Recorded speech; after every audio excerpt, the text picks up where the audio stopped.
All right, so we were seeing some image enhancements or image processing techniques related to low pass filtering, high pass filtering, sharpening, unsharp masking, and finally we had seen its so-called Capstral techniques, also known as homomorphic filtering.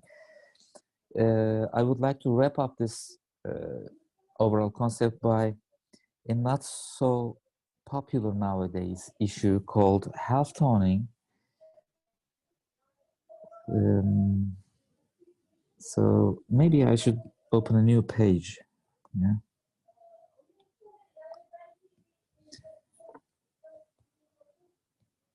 So let's say the topic is halftoning. This terminology comes from the reduction of number of colors or the reduction of the levels of grayscale in an image. And it's usually due to some technical problems or technological limitations that we may have. Nowadays, the printing technology, and even better than that, the screen technology, the displays, and even further, the communication technology has improved so much that this halftoning business became almost obsolete, because we don't really need to reduce the number of colors for transmission of images or for displaying of images.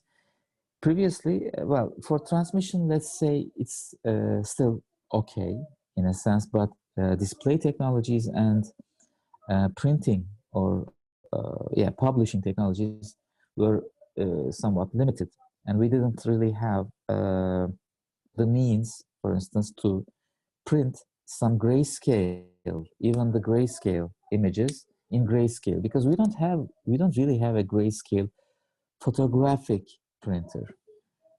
We didn't. But now we do. We do have photographic printers that may print in almost continuous grayscale with thousands of levels of gray shades. But even today, we have at our homes the regular printers, ink matrix printers or laser printers. That matrix terminology over there corresponds to the extreme halftoning. So it's halftoning down to 1 bit.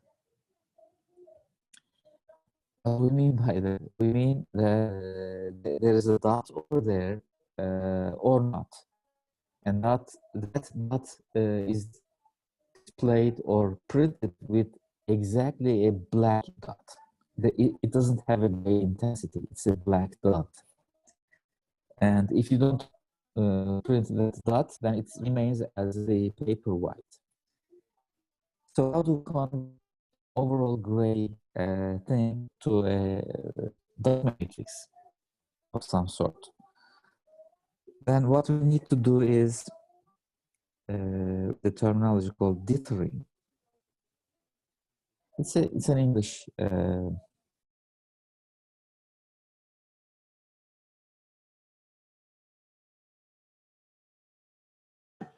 I think the sharing had stopped, so I will have to start it. Sorry about that. I'm experiencing connection problems from my tablet, so I will have to switch to another internet. I'm sorry about that, and let's see if it works. Yeah. Sorry. So let me share the screen again.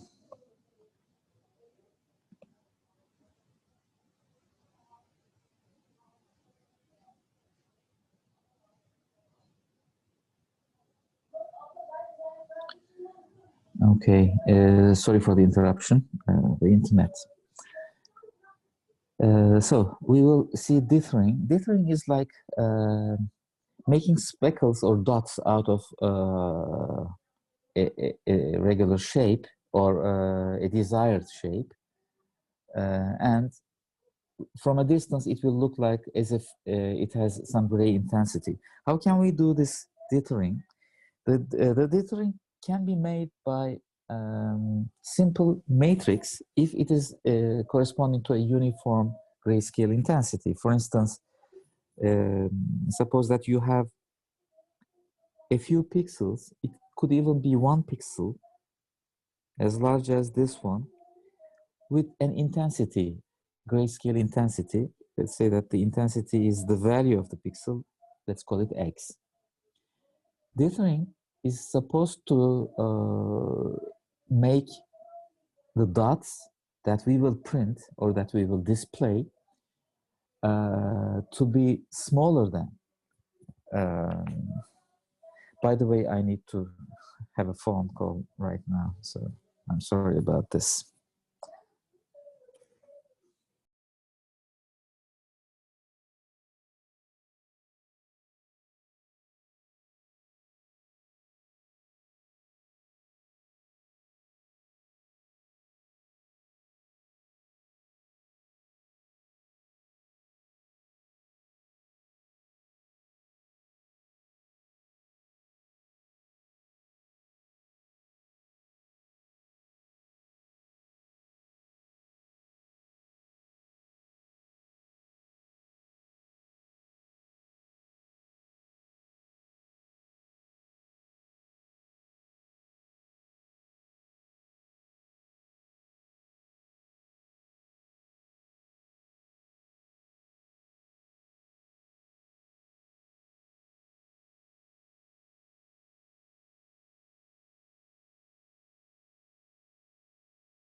Okay, I'm utterly sorry about this. You know, home issues as well. So we were dithering a pixel, and the dots that we will use for printing this using a black and white printer will need to have smaller dots than this one. It may be in the form of a matrix, and it may be structural. The easiest dithering method is by making this a structural dither. For example, we may have dots that are essentially 1/16th of the size of a normal pixel. So they are way smaller. And let's say that X has a range between maybe, I don't know, between 0 and 16 or 15, in other words. So from 0 to 15. These are the values. If they are not, you can just scale them accordingly. Then what we can really do is we may assign some thresholds to each of these 16 positions, and whenever the value of the signal is greater than that threshold, it will print something. So it's in the reverse way. We are trying to print if it is something. Well, but it doesn't really have to be that way around. The opposite is also valid. So you may randomly render some thresholds, like let's say 1 here, 2 here, 3 here, 4 here, 5 here, 6 here, 7, 8, 9, 10, 11, 12, 13, 14, 15, and 16.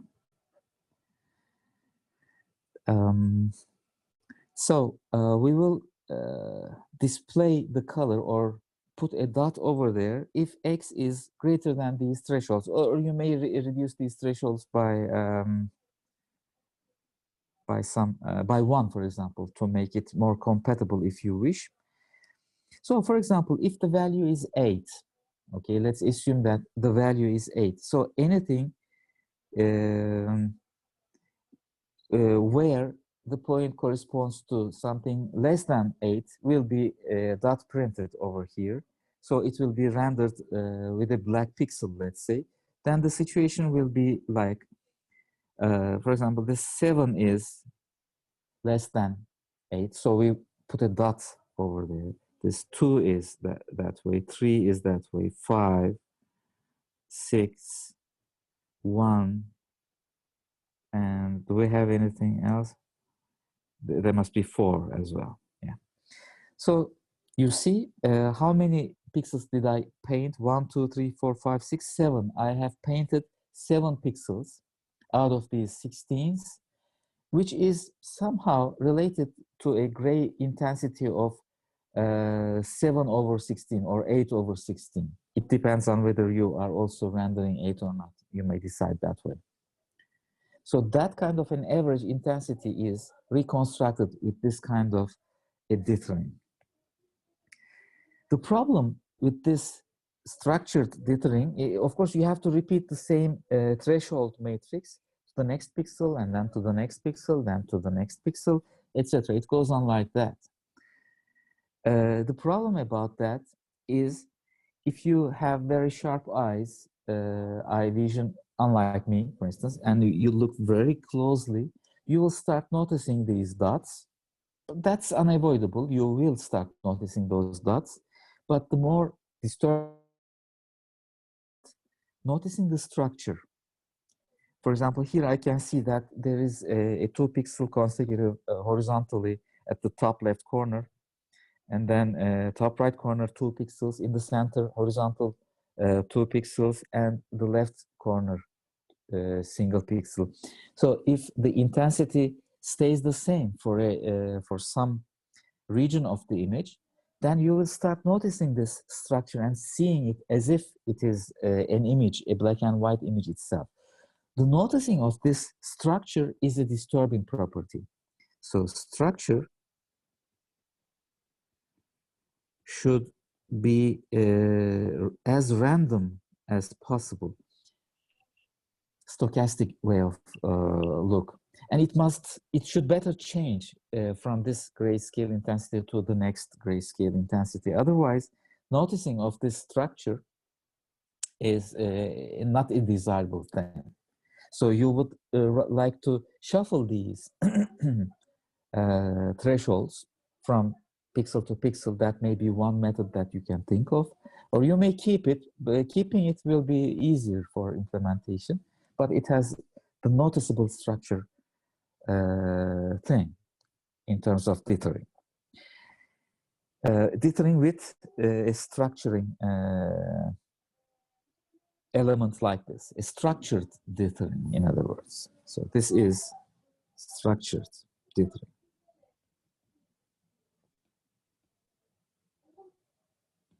And it's the worst, of course, but it's easy. And many of the printers just do this. A better dithering to binary level is called error diffusion.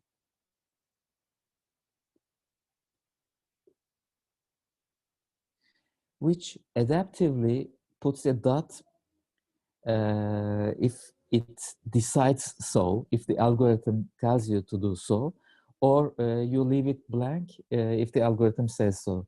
And putting a dot or leaving it empty depends on the general effective visualization or the intensity of the pixel, or how you visualize the intensity of that overall dots that you have put.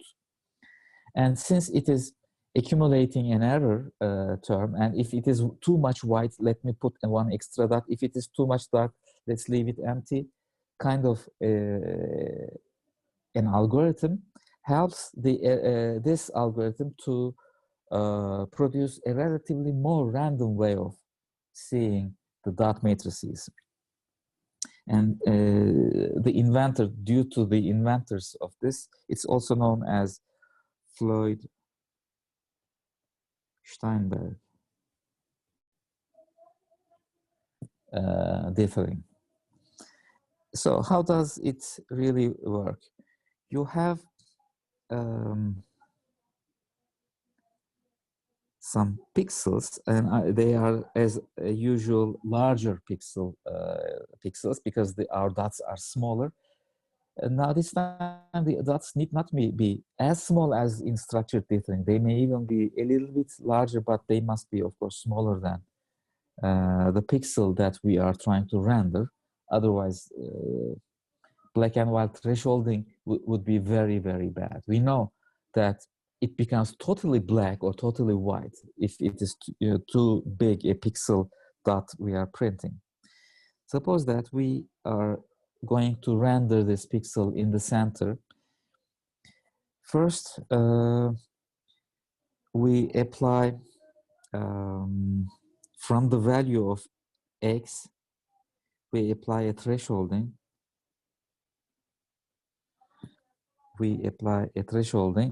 And according to the thresholding, it puts, or the model puts inside this pixel, depending on which location you are printing, it decides a value A. The A is, of course, either black or white. And previously, these other dots were also rendered according to the threshold. So I'm thresholding X again and again, but here there is a visual model that we have to apply. After putting that A, we have to see how it really looks together with this input and this input all together. And we make a comparison. That comparison is like if the visual model gives the right-hand side image to be, for example, darker looking than the actual image that we have at the left-hand side, then it will put, or it will reduce the threshold, or actually increase the threshold. If the threshold is increased, it means next time it will probably leave it blank. Threshold is too high, so X will not be thresholded to a dot position. So we are now adjusting the threshold according to the visual model. Why is it called error diffusion? Because the visual model is looking at the right-hand side, and at the right-hand side, if you make an error, for example, if it looks too dark, the next time it will be left white. And if it remains white, it may be still darker, so it will remain white. So two whites will make it will make the error to reduce a little bit more, and then you leave it again white, and then the error is accumulated in such a way that it becomes too white, so we need to put an extra dot, and the visual model decides on that. Most of the publications around 1990s or 2000s even were trying to find a good error diffusion model, an improvement over the Floyd-Steinberg methodology, to show how from darkest to the lightest, how the profile will be printed. And when you look at the literature, you will see a lot of papers or publications from those dates regarding how random the dots are, because they zoom, they focus to the dots, they show it to you. If it is very randomly doing it that way, then it's a good thing. It's a good visualization. And of course, the general grayscale visualization is also important. For instance, if you leave only one pixel among these 16 pixels, if you leave only one dot to be empty and all the others are black, the human visual system will probably see it as totally black. There is no way to distinguish that one from one level paler gray. So it's not really a linear process that the human visual system works. So that's why we are putting a visual model here. It's not pure algebraic way of just making a scale linearly from the grayscale intensity to the number of pixels or dots we print. It's not so linear actually. So we have to have a visual model. So people are working on this, but it's a technical issue, and now you know it. The reason that I'm talking about to you is more like some general culture. Now, I want to talk about one further thing regarding the half toning, and that is the color reduction. The color reduction was an issue in the old days again, not because of printing technology, but this time for the display technology. And it is also slightly related to printing technology in color too. But in the display technologies, this was a memory issue. So how many bits can you put for representation of a color pixel? For instance, a poor color display nowadays would be like 8 bits per each channel, color channel I'm talking about. Let's say RGB. So we have 8 plus 8 plus 8 equals 24 bits per pixel. For storage purposes, it may be still not too much if the image size is fine, or even image size is a lot. If you have the storage, I want to have it. You may have it, but the display technology is also governed with the memory of the graphic adapter that you have, that you're using in your phones, in your telephones, tablets, and computers. Again, nowadays, the computer technology and the graphic technology has improved so much that they have huge memories, and this is not an issue anymore. But previously they had, like, I don't know, maybe a few megabytes of display memory. So if you have some finite display memory, how are you going to use it for displaying a color image? If you assign 24 bits for every pixel, that may be too much, and you want to reduce this to 8 bits. 24 bits, 8 for each channel, must be reduced down to, let's say, 8 bits for display purposes. So, but 8 bits is only 256 colors, whereas here we have 2 to the 24 colors. Huge number of colors. From this to this, how do we make the reduction? Of course, we do the reduction according to the visual model by grouping similar looking colors with which have not much difference according to the human visual model, to group them together. Let's say there is a green color appearing inside the image.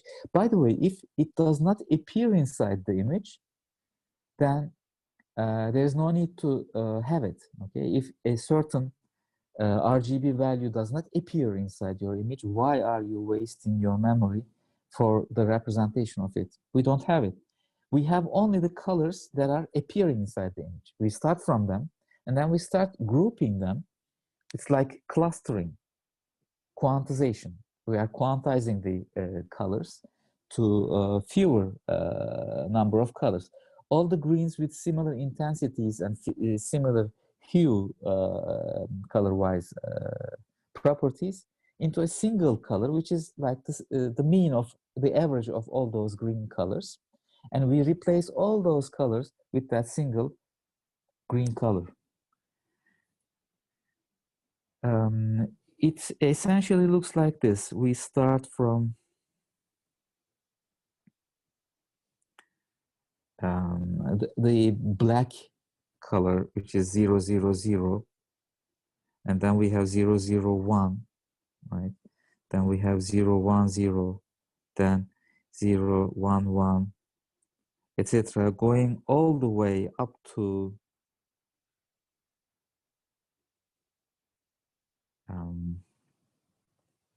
white, 255, 255, 255, 254, 255, 255, etc. So all the colors in between are essentially 24-bit RGB, because these essentially correspond to red, green, and blue. But what we do is we group some of these pixels. For example, these will be denoted as black. Black is one of those 256 colors. We will call them black. And then we group another one to something else, another one, something else. By the way, the grouping doesn't need to contain all these things in a sequential manner like this. So it could be some pixels from here and some from here and one from here. They may be grouped as well. So we are just grouping. And once we group those things, we will have a so-called color map. Now, this is the same phone that I was expecting, unfortunately. Sorry.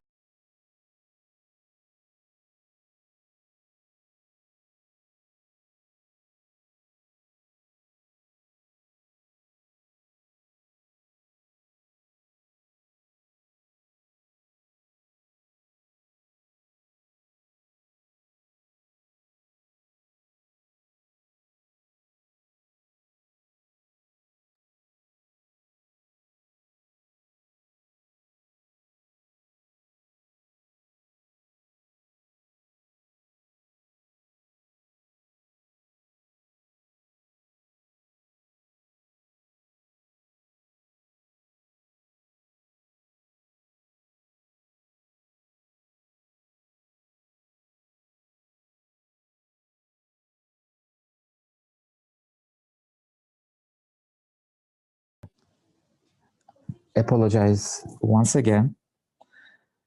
And let me now continue. No, where are, not this one, of course, it's here. So we come up with a color map by the grouping, and the color map is like this. We have a list of numbers. We don't have this as the content of the color map, but let's say it starts from 0 and then continues with 1 and then 2 and then 3, etc. So 0 is actually corresponding to, let's say, the average of these blacks, and it is represented by, let's say, I don't know, 1, 2, 0. So this is the black. Or if you have a different black, of course, it's corresponding to that kind of an alternative. The next one is the next color that we have, which may be 12, 10, 15. The third color is something else. It may be 50,